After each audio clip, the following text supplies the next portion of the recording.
musola Al-Hikmah dan semua imam-imam yang hadir, dan juga orang-orang tua semua, seluruh anggota pengajian dari perkumpulan musola yang ada di Dusun Sidorejo. Mudah-mudahan kita semua mendapatkan taufik dan hidayah dari Allah Subhanahu wa taala. Bapak orang tua semua, melanjutkan pengajian kita pada malam hari ini. Kajian kita adalah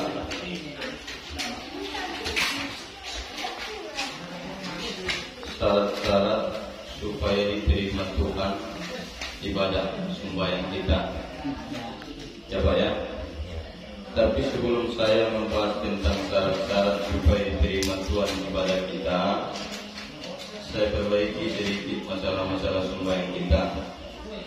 Di antaranya, kalau kita sembahyang takbiratul ihram, janganlah kalau bisa kita tambahi wa.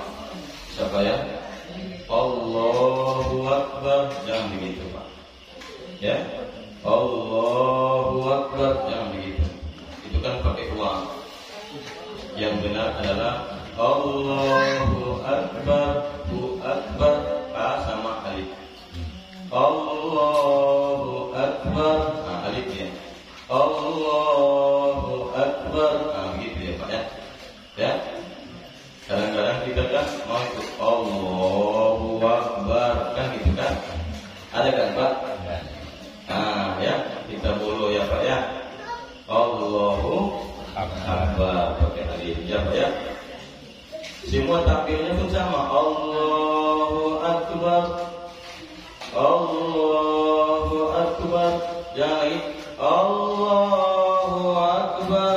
Itu pakai wawnya namanya, itu bisa Pak. Kemudian setelah kita takbiratul ihram, kita enggak usah membaca a'udzubillah. Allahu Akbar, jangan baca a'udzu. Bisa Pak? Langsung baca Allahu Akbar kabira walhamdulillahi katsira wa subhanallahi bukratan. Jangan lagi baca a'udzu. Kalau kita baca a'udzu, tidak lagi membaca Allahu Akbar kabira. Karena Allahu Akbar kabira itu harus duluan dia dari semuanya. Maksudnya apa? Makanya namanya doa iftitah. Paham apa kan? Nah itu satu. Yang kedua, ya anda orang tua semua, kalau kita sujud, kaki kita itu kita jaradi 1 jengkal. Kalau yang cowok sujud kakinya berjarak 1 jengkal. Kalau yang cewek kakinya dirapatkan. Nah, kadang-kadang kulihat banyak itu yang cowok, yang itu cewek. Bisa Pak? Sini ada Pak. Ada orang apa yang itu cewek? Jangan ya Pak. Walaupun Bapak tidak mengenakan celana di dalam, Bapak tetap sembahyang pakai jarak 1 jengkal. Kenapa? Kalau nanti nampak misalnya betismu ke dalam, itu tidak batal sembahyangmu kalau waktu sujud. Paham jangan Bapak kan? Enggak batal itu Pak kalau nampak dari bawah misalnya, nampak dia. Enggak batal itu. Enggak batal karena dia dihitung melihat dari bawah. Aurat yang terlihat dari bawah tidak batal. Jangan gara-gara menutupi auratmu kamu rapatkan kakimu, kan yang terjadi kan? Maklumlah Ustaz tidak pakai celana dalam kita, jadi kita rapatkan biar enggak nampak waktu. Jangan kasih jarak 1 jengkal. Perempuan baru rapatkan. Nah itu dia Pak ya. Itu yang perlu kita perbaiki dalam sembahyang kita. Bisa kira-kira Pak ya? Bisa Pak ya? Apa tadi Pak? Allahu Akbar. Jangan lagi Allahu Akbar ya Pak ya. Bisa Pak ya? Satu. Yang kemudian masuk kita ke masalah syarat supaya diterima Allah Ta'ala sembahyang kita. Nomor 1 kata Imam Salim bin Sumair Al-Habrami, kata beliau, ayyakuna ma'kaluhu wa malbusuhu wa musallahu halal. Syarat biar diterima Tuhan sembahyang kita, nomor 1 ayat adalah makanan kita, pakaian kita, dan juga tempat sembahyang kita harus yang halal, tak boleh yang haram. Jelas. Rawahu Imamul Ahmad. Kata Nabi, apabila ada jemaah yang hadir malam ini di sini, sembahyang dia mengenakan baju yang dibelinya 10 dirham. 10 dirham itu Bapak sekarang 500.000. Dibelinya baju itu 500.000. Sementara yang 500.000 itu ada limpul uang haram. Berarti berapa yang halal Pak? 400 limpul. Limpulnya haram, dipakainya sembahyang, tidak diterima Tuhan sembahyang. Maksud apa? Baru ada lagi hadis Nabi, siapa yang makan makanan yang haram, tidak diterima Tuhan ibadahnya 40 hari, 40 malam. Jadi hati-hati kita ya Pak ya. Ya, Anda tahu semalam waktu pilkada saya kamu 200. Kau bolehkan keluar ya? Ya. Hati-hati, ini dokat-dokat 2024. Ada nanti yang bergaji 500 sehari. Saya dari sana, saya dari sini. Akhirnya saya tunda dengan cecuknya. Siapa ya? Lalu bagaimana Ustaz kalau misalnya saya sudah terlanjur? Ada di antara kita yang sudah terlanjur dibolikannya rumah dari uang riba.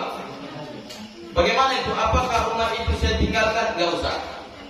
Dibolikannya baju dari yang Arab, apakah itu harus saya bakar? Tidak usah. Kata ulama, bila sudah terlanjur kamu membeli sesuatu yang Arab, jangan tinggalkan yang Arab itu. Taubatlah kepada Allah dan berharaplah Allah mengampunimu. Karena bukan konsep Islam meninggalkan itu. Maksud apa? Ada seorang laki-laki masuk polisi. Masuknya dia menyogok. Lalu setelah dia menyogok Pak, menyosal dia, muncul dia polisi. Itu tidak benar. Lanjut saja dia polisi, tapi dia apa Pak? Taubat kepada Allah Subhanahu wa taala. Lalu bagaimana nasib dia? Nanti di padang mahsyar Allah akan menimbang. Yang penting dia mengakui dia sudah salah. Itu yang perlu Pak. Mengakui dia sudah salah. Ya Allah, aku sudah salah dulu menyogok. Maka ya Allah, taubat tapi ya Allah, tak mungkin tinggalkan pekerjaan ini. Aku tidak bekerja sebagai polisi ya Allah. Kamu nanti di padang mahsyar kalau mau masuk neraka kau buat masuk neraka ya Allah. Kalau masuk surga punya surga dan neraka itu. Jangan kita tinggalkan. Masuk neraka. Tapi yang belum jangan pula gara-gara aku sampaikan ini. Bisanya kan Ustaz main lawan mungkin nanti coba tahu. Bukan begitu maksud Bapak. Yang sudah terlanjurnya waktu kamu belum berilmu pengetahuan, kamu lakukan itu terlanjur, maka taubatnya enggak usah tinggalkan itu karena belum berilmu pengetahuan. Maksud orang Bapak kan? Kalau bisa Bapak-bapak orang tuaku jangan sampai memakai harta yang haram dalam beribadah. Pahamnya orang Bapak kan? Man hajja bimalin haram. Siapa yang haji menggunakan uang haram, berangkat dia dari sini Indonesia ke Makkah, digunakannya uang yang haram. Faqala labbaik Allahumma labbaik. Dibilangnya labbaik Allahumma labbaik. Apa jawab Tuhan? La labbaik lak. Tidak diterima hajimu. Jangan ada yang berangkat di sini kita pakai uang yang haram. Lalu bagaimana dengan yang kredit? Yang kredit ini musim umroh. DP 4 juta sudah bisa berangkat umroh. Bolehkah kita berangkat umroh pakai kredit? Boleh. Bolehkah kita berangkat haji pakai kredit? Boleh. Yang penting pulang dari Makkah nanti lunasi. Jangan pula cabut. Udah selesai umroh cabut dia pindah apa? Diurusnya pindah sama Pak Kadu. Pindahlah dulu ke sini 5 tahun. Ya? Boleh. Tapi kalau ditanya apakah kamu sudah wajib haji karena kamu kredit? Belum wajib haji. Maksud Pak Karus kan? Maksud orang Bapak, ada orang konsesi berangkat haji mengkredit. Sudahkah termasuk dia yang wajib haji? Belum, karena belum sanggup kategorinya. Siapa? Belum sanggup. Tapi kalau dia lanjut terus berangkat haji, diselesaikannya haji, pulang dia, apakah sah hajinya? Sah, karena sudah berangkat ke Makkah. Maksudnya orang Bapak. Oh Pak, bertanya Bapak, wajib nggak perempuan sembahyang Jumat? Enggak. Kalau perempuan ikut Jumat sah nggak? Sah. Begitulah kira-kira gambarannya. Walaupun kita belum wajib, tapi karena kita sudah melakukan rukunnya, wukuf di Arafah, tawaf, melontar jumroh, sudah sah haji kita.